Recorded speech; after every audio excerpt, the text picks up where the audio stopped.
नमस्कार दोस्तों, फाइनल मुकाबले में न्यूजीलैंड के खिलाफ आया भारतीय टीम के गेंदबाजों का तूफान। लेकिन वरुण चक्रवर्ती और कुलदीप यादव ने न्यूजीलैंड के बल्लेबाजों को अपनी फिरकी में नचाया और अंत में डेरियल मिचेल और ब्रैसमैन ने अच्छी पारी खेलकर न्यूजीलैंड को एक अच्छे स्कोर तक पहुंचाया और न्यूजीलैंड की टीम ने भारत के सामने फाइनल मुकाबले में रखा इतने रनों का लक्ष्य। तो क्या है आज इस फाइनल मुकाबले का पूरा हाईलाइट्स बताएंगे दोस्तों आपको हमारी इस वीडियो में। लेकिन दोस्तों, अगर आप भी वरुण चक्रवर्ती और टीम इंडिया के प्रदर्शन से खुश है तो इस वीडियो को एक लाइक और चैनल को सब्सक्राइब कर लीजिएगा। वीडियो का लाइक टारगेट केवल 500 लाइक्स है। दोस्तों, आज भारत और न्यूजीलैंड की टीम के बीच चैंपियन ट्रॉफी का फाइनल मुकाबला खेला गया, जहां न्यूजीलैंड की टीम ने टॉस जीतकर पहले बल्लेबाजी करने का फैसला किया और वहीं इस फाइनल मुकाबले में भारतीय टीम की प्लेइंग 11 में कोई भी बड़ा बदलाव नहीं हुआ। और वहीं न्यूजीलैंड की टीम की तरफ से ओपनिंग करने विलियंग और रचिन रविंद्रा पारी की शुरुआत करते हैं और दोनों ही बल्लेबाज आते ही न्यूजीलैंड की टीम को शानदार शुरुआत देते हैं। हालांकि रचिन रविंद्रा शानदार अंदाज में बल्लेबाजी कर रहे थे, लेकिन मोहम्मद शमी से उनका कैच छूट जाता है और फिर उसके बाद बाउंड्री पर श्रेयस अय्यर भी उनका कैच छोड़ देते हैं। दो जीवनदान मिलने की वजह से न्यूजीलैंड की टीम शुरुआत अच्छी हो चुकी थी, लेकिन फिर उसके बाद वरुण चक्रवर्ती अपने स्पेल लेकर आते हैं और विलियंग को 15 रन के स्कोर पर आउट करके न्यूजीलैंड की टीम को 57 रन के स्कोर पर पहला बड़ा झटका देते हैं और न्यूजीलैंड की टीम 6 से ज्यादा की रन रेट से रन बना रही थी।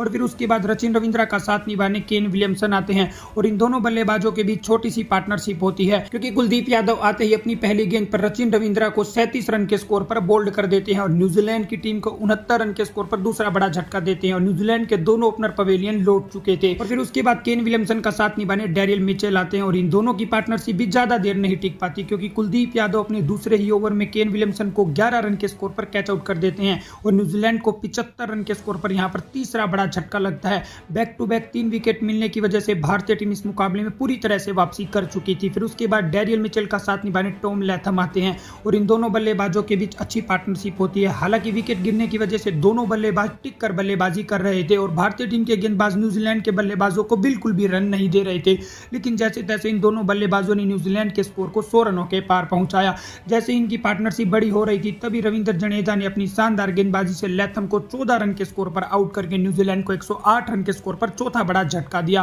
फिर उसके बाद डेरियल मिचेल का साथ निभाने ग्लेन फिलिप्स आते हैं और इन दोनों के बीच शानदार पार्टनरशिप होती है, लेकिन विकेट गिरने की वजह से ये दोनों बल्लेबाज भी काफी धीमी बल्लेबाजी कर रहे थे और पूरी तरह से भारतीय टीम के स्पिन अटैक ने न्यूजीलैंड के बल्लेबाजों को बांध कर रख दिया था। लेकिन दोनों बल्लेबाजों के बीच शानदार 50 रनों की पार्टनरशिप होती है और न्यूजीलैंड के स्कोर को ये दोनों बल्लेबाज 150 रनों के पार पहुंचाते हैं। लेकिन तभी ग्लेन फिलिप्स वरुण चक्रवर्ती की गेंद पर 34 रन बनाकर बोल्ड हो जाते हैं और 165 रन के स्कोर पर न्यूजीलैंड को 5वां बड़ा झटका लगता है। लेकिन एक छोर पर डेरियल मिचेल अभी टिक कर बल्लेबाजी कर रहे थे और उनका साथ निभाने मिचेल ब्रेसवेल आते हैं और इन दोनों के बीच भी शानदार पार्टनरशिप होती है और ये दोनों बल्लेबाज अंत के ओवरों में अच्छी बल्लेबाजी करते हुए न्यूजीलैंड के स्कोर को 200 रनों के पार पहुंचाते हैं। डेरियल मिचेल अपना अर्धशतक बनाकर अच्छी बल्लेबाजी कर रहे थे। हालांकि वो 100 गेंदें खेल चुके थे, लेकिन मोहम्मद शमी के ओवर में वो भी 101 गेंदों पर 63 रन बनाकर आउट हो जाते हैं और 211 रन के स्कोर पर न्यूजीलैंड की टीम को छठा बड़ा झटका लगता है। लेकिन मिचेल ब्रेसवेल एक छोर पर अच्छी बल्लेबाजी कर रहे थे और 26 गेंदों पर 24 रन बना चुके थे। वहीं उनका साथ निभाने कप्तान मिचेल सेंटनर आते हैं और न्यूजीलैंड की टीम 46.3 ओवर में 213 रन 6 विकेट के नुकसान पर बना चुकी थी और अब यहां से 3.3 ओवर का गेम बचा था और भारतीय टीम पूरी तरह से इस मुकाबले में वापसी कर चुकी थी। लेकिन फिर उसके बाद आखिरी के ओवर में मिचेल ब्रेसवेल शानदार बल्लेबाजी करते और हार्दिक पांड्या को शानदार छक्का लगाते हैं और न्यूजीलैंड की टीम 49 ओवर में 239 रन 7 विकेट के नुकसान पर बनाती है, क्योंकि 2 रन लेने के चक्कर में मिचेल सेंटनर 8 रन के स्कोर पर आउट हो जाते हैं।